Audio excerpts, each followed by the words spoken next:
ओ अम्मा, हम over as हुए जा रहे हैं, हमारी शादी नहीं हुई अभी तक। हमारे साथ जितने भी लड़के पढ़ते थे उनके चार चार बच्चे हो गए। जिस भी घर में जाते हैं एक बच्चा मेरी गोद में डाल देते हैं और बोलते हैं मामा आ गया, मामा आ गया। पूरे मामा का ठेका क्या हमने लिया है सारे हिंदुस्तान में? अपनी बहन को ससुराल विदा करते हुए विनोद फट पड़ता है क्योंकि सालों पहले सेटल होने के बाद भी उसका परिवार उसकी शादी की ओर ध्यान ही नहीं दे रहा। विनोद को अपनी बढ़ती उम्र और दोस्तों के बढ़ते परिवार को लेकर इतना कॉम्प्लेक्स फील हुआ कि उसका गम पूरे परिवार के सामने दर्दी डिस्को की तरह बाहर आ गया। आपको कुछ याद आ रहा है? ये वो किस्सा है जो सालों पहले कॉमेडियन राजू श्रीवास्तव ने एक टीवी चैनल के शो में परफॉर्म करते हुए सुनाया था।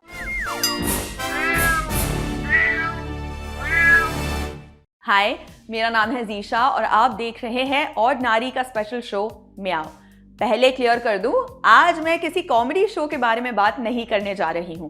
दरअसल सोशल मीडिया पर चल रहे एक ट्रेंड की वजह से मुझे ये शादी वाला कॉमेडी सीन याद आ गया। ट्रेंड अरेंज मैरिज को लेकर चल रहा है। राजू श्रीवास्तव के किस्से वाले विनोद का अरेंज मैरिज का इंतजार खत्म हुआ या नहीं, ये तो हम नहीं बता सकते हैं, लेकिन अरेंज मैरिज के डर को लेकर लोग अपने दिल की बातें कैसे शेयर कर रहे हैं देखिए। एक फेसबुक यूजर ने arrange marriage is so scary, what if he is लिखकर फिल्म कबीर सिंह के कबीर यानी शाहिद कपूर की फोटो शेयर की है। इनका कहने का मतलब है कि अरेंज मैरिज डरावनी है अगर आपका पति कबीर सिंह जैसा टॉक्सिक मैस्कुलिनिटी वाला है जो अपनी पार्टनर को मारता है, चाकू की नोक पर एक लड़की को कपड़े उतारने के लिए कहता है, काम वाली बाई के हाथ से कांच का ग्लास टूटने पर उसे मारने के लिए दौड़ा लेता है।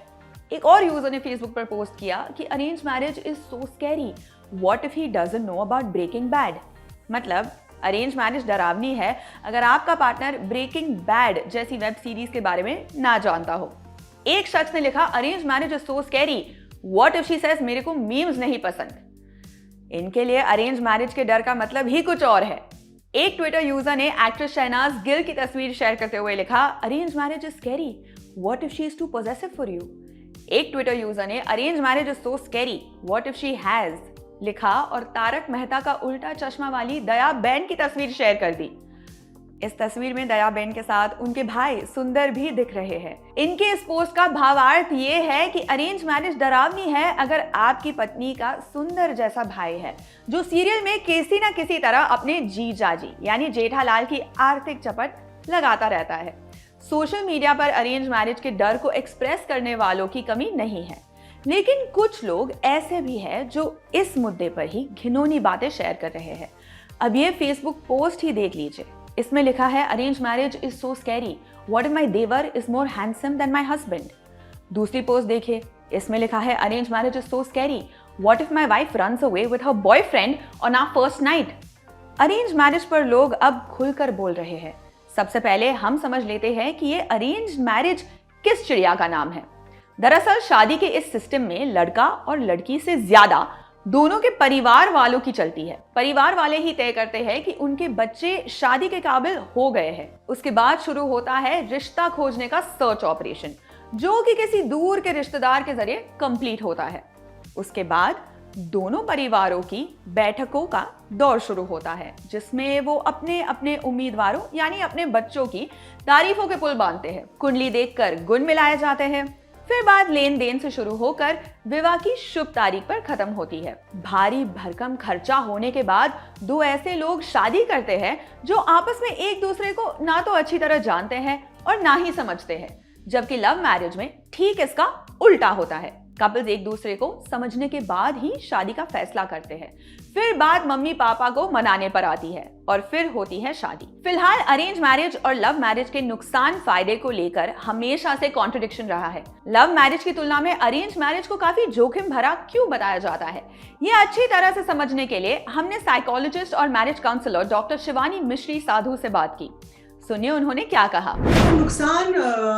नुकसान जो अरेंज मैरिजेस के होते हैं, देखिए नुकसान तो लव मैरिजेस के भी होते हैं, बट क्योंकि अरेंज मैरिज एक ऐसी टेरिटरी है जहाँ पे ये हम एक गैम्बल की तरह मानते हैं उसको, क्योंकि हमें पता नहीं होता कि लड़का कैसा निकलेगा, लड़की कैसी निकलेगी, फैमिलीज कैसे आगे जाके निकलेंगी। सो पहला चीज ये होता है कि प्यार, लव एक फैक्टर नहीं होता अरेंज मैरिज में, क्योंकि दो अजनबी मिलते हैं, उनको कभी इतना टाइम नहीं मिलता अपने रिलेशनशिप के ऊपर काम करने का। सो वो एक फैक्टर हो सकता है कभी कभी। दूसरा फैक्टर ये होता है कि जब जब अरेंज मैरिजेस में जब रिलेशनशिप टॉक्सिक हो जाती है, जब दोनों एक दूसरे के साथ रहना नहीं चाहते, बहुत ज्यादा झगड़े हो रहे हैं उन दोनों के बीच में, तो सेपरेशन बहुत मुश्किल हो जाता है। बिकॉज इंडियन फैमिलीज में जैसा भी रिश्ता है आपको निभाना है, ठीक है। आप जिस भी हालात में आप रह रहे हैं, आपको ये आपके ब्रेन को ये ट्रेन किया जाता है कि आप इस रिलेशनशिप से नहीं निकल सकते। सो बहुत तरीके की मैनिपुलेशन होती है कभी कभी फैमिली की साइड से, तो वो एक रीजन होता है। पर्सनल चॉइसेस के लिए ज्यादा रूम नहीं होता कि जो एक हस्बैंड चाहता है, जो एक वाइफ चाहती है शादी के बाद करना अरेंज मैरिज में, तो उसकी बहुत ज्यादा आजादी नहीं होती अरेंज मैरिज के सेटअप में। और चौथा कारण ये हो सकता है कि क्योंकि अरेंज मैरिज है, आप जानते नहीं हो अपने स्पाउस को इतना, आप बहुत ज्यादा टाइम नहीं स्पेंड कर पाते उनके साथ, आप एक रिलेशनशिप में नहीं होते उनके साथ पहले, तो ट्रस्ट भी नहीं कर पाते लोग। पार्टनर्स आपस में एक दूसरे के ऊपर ट्रस्ट नहीं कर पाते हैं। और एक बड़ा कारण और एक बड़ा डिसएडवांटेज जो अरेंज मैरिजेस का ये है कि पार्टनर्स की कोई से नहीं होती। जब शादी हो जाती है तो उनकी जो ओपिनियन है, उनके जो बिलीफ सिस्टम है, उसको लेके कोई फैमिली में बहुत ज्यादा इंपॉर्टेंस नहीं होती है। तो ये अरेंज मैरिजेस के कुछ डिसएडवांटेज। भी कई लोग अरेंज मैरिज को इसलिए प्रेफरेंस देते हैं क्योंकि वो इसे सोशली सेफ मानते हैं। इसके पीछे ये सोच है कि अगर वो परिवार वालों की मर्जी से शादी करेंगे तो फ्यूचर में अपने पार्टनर से किसी अनबन की सिचुएशन में या किसी मुसीबत में उनके परिवार वाले उनका सपोर्ट करेंगे। लेकिन लव मैरिज में ऐसी कंडीशन होने पर परिवार उनका साथ नहीं देगा। लव मैरिज में ऐसी इनसिक्योरिटीज पर डॉक्टर शिवानी मिश्री साधु की ये बात जरूर सुननी चाहिए। काफी हद तक देखा जाता है, लेकिन ये हर बार सही नहीं कि ऐसे फैमिलीज होती हैं। कई बार ऐसा भी मैंने देखा है अपनी थेरेपी में कि जब हस्बैंड वाइफ लव मैरिज करते हैं और उनके शादी में दिक्कतें आती हैं, तो पेरेंट्स काफी सपोर्टिव होते हैं। वो शायद इनिशियली सपोर्टिव ना रहे, लेकिन ग्रेजुअली वो सपोर्ट करते हैं। लेकिन ऐसा भी देखा है मैंने अपनी प्रैक्टिस में कि बच्चों को, मतलब जो कपल मेरे पास आते हैं उनकी बात कर रही हूँ, उनको एक बैक ऑफ द माइंड ये इनसिक्योरिटी रहती है कि हमारे पेरेंट्स सपोर्ट नहीं करेंगे, बिकॉज ये हमने अपने चॉइस से ये इस इंसान से शादी करी थी।